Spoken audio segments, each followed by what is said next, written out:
Good morning बच्चों।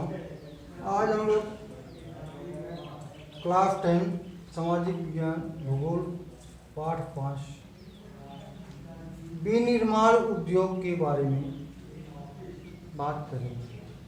विनिर्माण उद्योग का अर्थ और महत्व। सबसे पहली बात यह है कि विनिर्माण का मतलब क्या होता है, इसका क्या इम्पोर्टेंस है। इन सारी बातों का अध्ययन प्रस्तुत पाठ में करेंगे। कच्चे माल को मूल्यवान उत्पाद में परिवर्तित करके अधिक मात्रा में वस्तुओं का निर्माण करना वस्तु निर्माण या विनिर्माण उद्योग कहलाता है।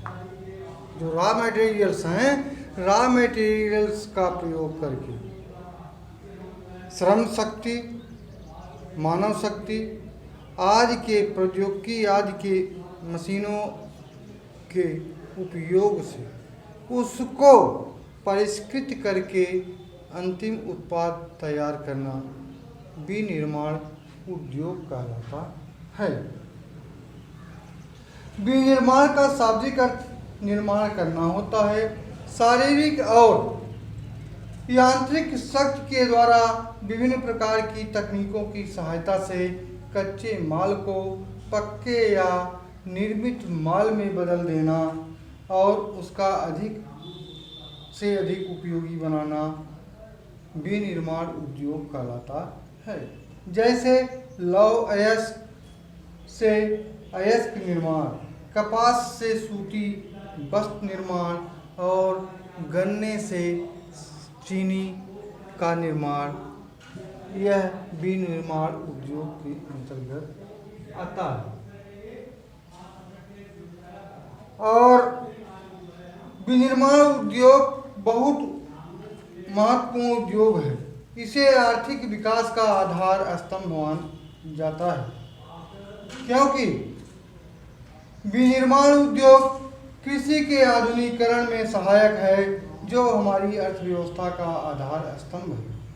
विनिर्माण उद्योग द्वितीयक व तृतीयक क्षेत्रों में रोजगार उपलब्ध कराकर लोगों की कृषि पर आधारित आय की निर्भरता को कम कर देता है, अर्थात लोगों को रोजगार उनके उपलब्ध कराता है, उनके जीविका का साधन बन जाता है। औद्योगिक विकास बेरोजगारी और निर्धनता के उन्मूलन में सहायक होता है।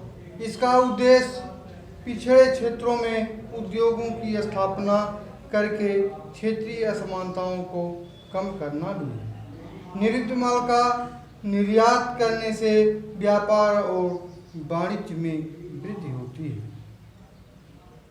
कृषि और उद्योग एक दूसरे पर निर्भर है। एक और बहुत से उद्योग जैसे चीनी मिल, वस्त्र मिल कृषि संबंधी उत्पादों पर निर्भर होते हैं। जैसे सूती वस्त्र मिलों के लिए कपास महत्वपूर्ण कच्चा माल है। दूसरी ओर बहुत से औद्योगिक उत्पाद जैसे उर्वरक, सिंचाई पंप और कृषि यंत्र आदि जो हैं, इनकी ज़रूरत कृषि में होती है। तो कृषि और उद्योग एक दूसरे पर निर्भर होते हैं। इसके बाद अब हम लोग देखते हैं राष्ट्रीय अर्थव्यवस्था में उद्योगों का योगदान। कि हमारी जो इकोनॉमी है, राष्ट्रीय अर्थव्यवस्था है, उसमें उद्योगों का क्या योगदान है। पिछले 20 वर्षों से विनिर्माण क्षेत्र का सकल घरेलू उत्पाद जीडीपी में 17% योगदान रहा है।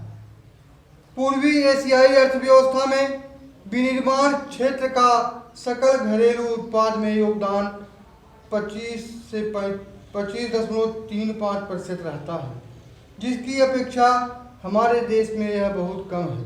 अगले कुछ दशकों में आवश्यक वृद्धि दर 12% रही, जो पिछले दशकों में केवल 7 के आसपास रही।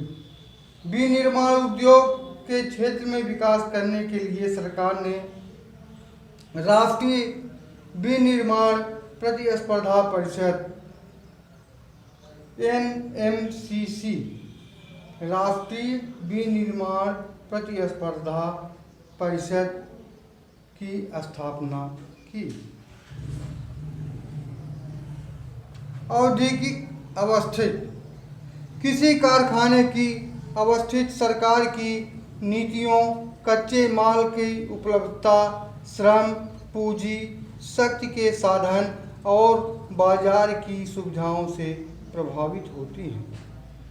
उद्योग उस स्थान के आसपास अवस्थित होते हैं जहां पर बाजार उपलब्ध होता है, क्योंकि विनिर्माण में जब हम नए उत्पाद को तैयार करते हैं तो उस तैयार माल के लिए बाजार की ज़रूरत होती है, और माल को तैयार करने के लिए श्रम, पूंजी, शक्ति के साधन आदि की ज़रूरत होती है। उद्योगों का वर्गीकरण, उद्योगों का वर्गीकरण, तो इनको उद्योगों का वर्गीकरण हम विभिन्न आधारों पर करते हैं। कच्चे माल के प्रयोग के आधार पर ऐसे उद्योग जिनमें जो कच्चा माल उत्पन्न प्रयोग किया जाता है उसके आधार पर दो प्रकार के होते हैं, कृषि आधारित और खनिज आधारित। कृषि आधारित उद्योग जैसे सूती वस्त्र, ऊनी वस्त्र, पटसन, रेशमी वस्त्र, रबड़, चीनी, चाय, कॉफ़ी, खाद्य तेल आदि। तथा खनिज आधारित उद्योग लोहा एवं इस्पात उद्योग, सीमेंट उद्योग, एल्युमिनियम, यांत्रिक उपकरण, पेट्रो रसायन आदि। कच्चे माल द्वारा निभाई गई भूमिका के आधार पर, कच्चे माल के भूमिका के आधार पर आधारभूत तथा उपभोक्ता उद्योग। आधारभूत उद्योग वे उद्योग हैं जो अपने तैयार उत्पादों की आपूर्ति दूसरे उद्योगों को कच्चे माल के रूप में करते हैं, जैसे लौह इस्पात, प्रगलित तांबा, प्रगलित एल्युमिनियम आदि। उपभोक्ता उद्योग वे उद्योग हैं जो सीधे उपभोक्ताओं के जरूरत की सामग्री उत्पन्न करते हैं। उपभोक्ता उद्योग कहलाते हैं जैसे चीनी, कागज, टूथपेस्ट, सिलाई मशीन, पंखे इत्यादि। फिर तीसरा है पूंजी निवेश के आधार पर। पूंजी निवेश के आधार पर लघु तथा दीर्घ उद्योग दो प्रकार के होते हैं। पूंजी निवेश के आधार पर लघु उद्योग और दीर्घ उद्योग। लघु उद्योगों का अधिकतम निवेश 1 करोड़ रुपए तक होता है, जबकि दीर्घ उद्योग में निवेश की सीमा 1 करोड़ से अधिक होती है। अगला है स्वामित्व के आधार पर। स्वामित्व के आधार पर उद्योग 4 प्रकार के होते हैं। कितने? 4 प्रकार के। सार्वजनिक क्षेत्र के उद्योग, निजी क्षेत्र के उद्योग, संयुक्त क्षेत्र के उद्योग तथा सहकारी क्षेत्र के उद्योग। तो स्वामित्व मतलब मालिकाना हक के आधार पर सार्वजनिक क्षेत्र के उद्योग ऐसे उद्योग हैं जिनका संचालन व स्वामित्व सरकारी एजेंसियों के द्वारा किया जाता है, जैसे भारत हैवी इलेक्ट्रिकल्स भेल BHEL भेल व steel authority of India limited SAIL आदि। निजी क्षेत्र के उद्योग वे उद्योग हैं निजी क्षेत्र के उद्योग वे उद्योग हैं जिनका संचालन व स्वामित्व किसी विशिष्ट व्यक्ति या व्यक्तियों के समूह के द्वारा किया जाता है।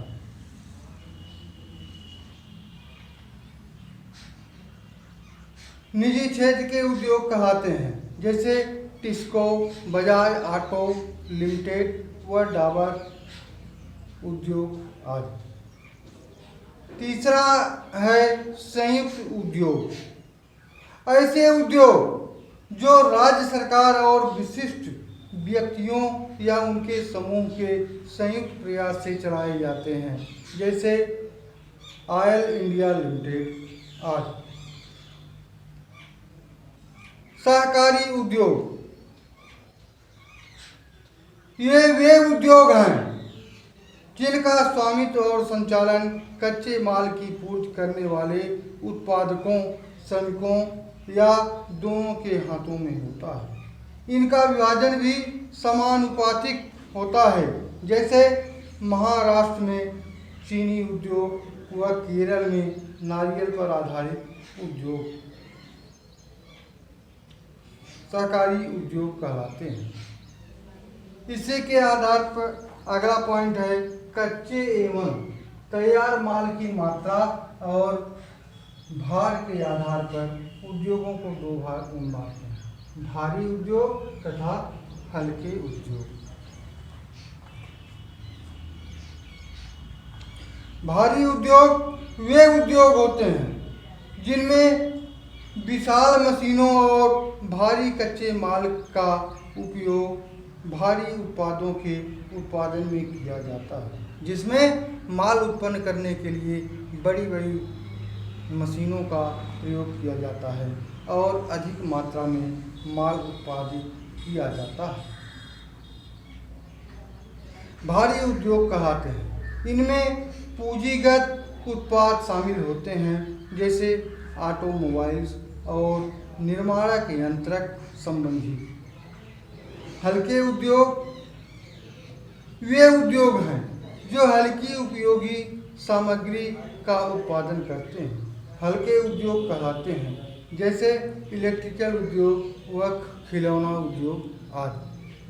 तो अब हम लोग कल पार्ट 2 में प्रयोग की गई सामग्री के आधार पर उद्योगों के प्रकार के बारे में बात करेंगे, और जिसमें पहला पॉइंट होगा कृषि पर आधारित उद्योग। जय हिंद, जय भारत।